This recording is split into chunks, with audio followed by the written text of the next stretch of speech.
દીધા છે. તારા વખાણમાં મને ન ભૂલી જતો. હું છું ઇન્સ્ટાગ્રામ. આખી દુનિયામાં કોઈ પણ વ્યક્તિ નથી જેનું ઇન્સ્ટાગ્રામમાં એકાઉન્ટ ન હોય. મેં પણ બધાયને મારા ગુલામ બનાવી દીધા છે. મને ઓળખો, હું વોટ્સઅપ મારી એપ્લિકેશન તમારા બધાયના ફોનમાં હશે. મેં તમને બધાયને મારા ગુલામ બનાવી દીધા છે. હું યુટ્યુબ મારી એપ્લિકેશન તમારા બધાયના ફોનમાં હશે. તમે જે સર્ચ મારો એ તમારી સામે આવી જાય.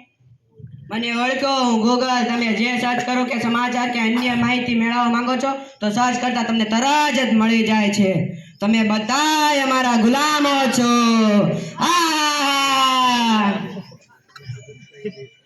મમ્મી બોલ બેટા.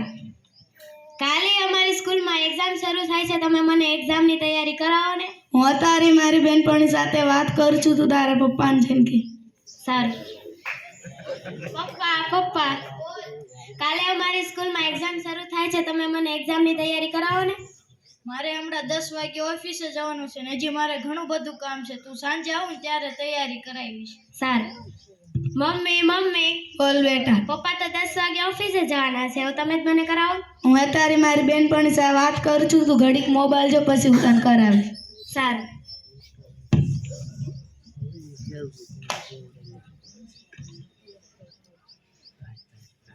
એક કલાક થઈ ગઈ. જી મમ્મી નહીં. મમ્મી બોલ બેટા. હવે 1 કલાક થઈ ગઈ. હવે તો મને કરાય. હવે મારી બેનપણી સાથે થોડીક જ વાત કરવાની છે પછી હું તને કરાવીશ. ઘડીક મોબાઈલ જો. સારું. 2 કલાક થઈ ગઈ. હજી મમ્મી નહીં. મમ્મી બોલ બેટા. હવે તો મને કરાય. 2 કલાક થઈ ગઈ. હું આ ઘરની ઘરવાળી છો કે કામવાળી મને જ કઈ ખબર નથી પડતી.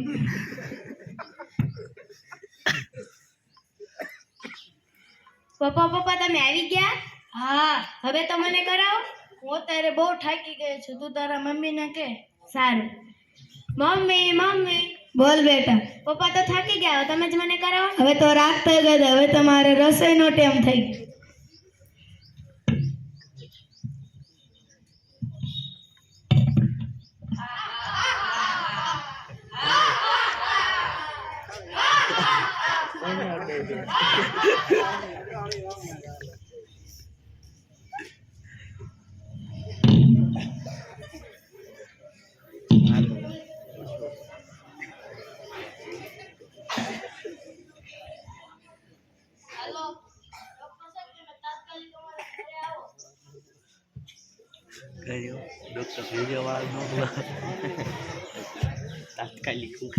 અને તો માથું દુખે છે.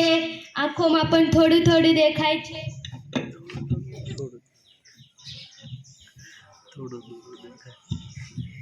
અને હૃદયમાં પણ દુખે છે. આ બાળક સાથે રહો તો આ બાળક જલ્દી ઠીક થઈ શકે છે. અઠવાડિયા પછી દવા. કેટલા પૈસા થયા? અઠવાડિયા પછી લઈશ. ડોક્ટર સાહેબ તમારો આભાર. તમે તાત્કાલિક અમારા ઘરે આવી દવા આપી છે.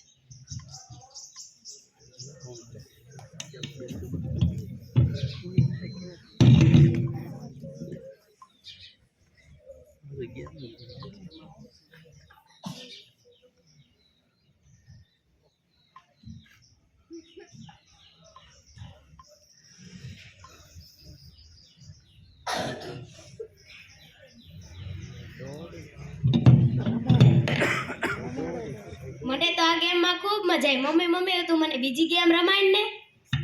ચાલ બેટા હવે હું તને લંગડીદાર રમાડ.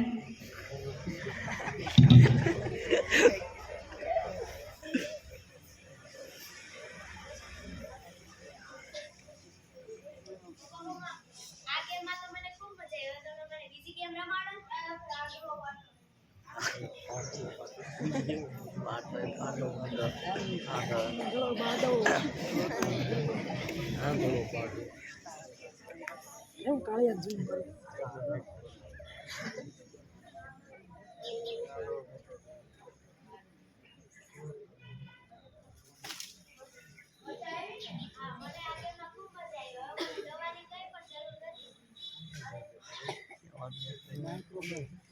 વોટ્સએપ ને શું કે મને આ ગેમમાં તો ખૂબ મજા આવી. હવે મને દવાની જરૂર નથી અને તમે મારી સાથે સમય વિતાવ્યો મને ખૂબ જ ગમ્યું. હવે મને આંખો, માથું અને હૃદયમાં પણ નથી દુખતું. મને એવું લાગતું હતું કે મોબાઈલના વધુ પડતા ઉપયોગથી ને તને આવી અસર થઈ છે. તો હવે આપણે કામ વગર મોબાઈલ અડવાનો જ નહીં.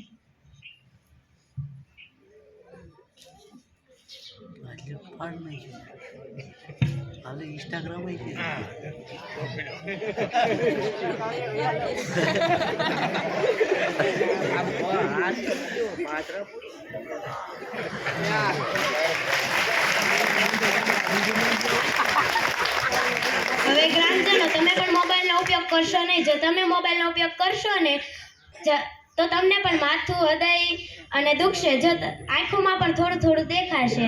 ઇન્સ્ટાગ્રામ, ફેસબુક, વોટ્સઅપનો ઉપયોગ બંધ કરી દો. જરૂર પૂરતો જ ઉપયોગ કરો અને પોતાના બાળકો સાથે રમવું, થોડોક ટાઈમ વિતાવો અને તેમને સારા સંસ્કાર આપો. શું તમે મારી વાત માનશો?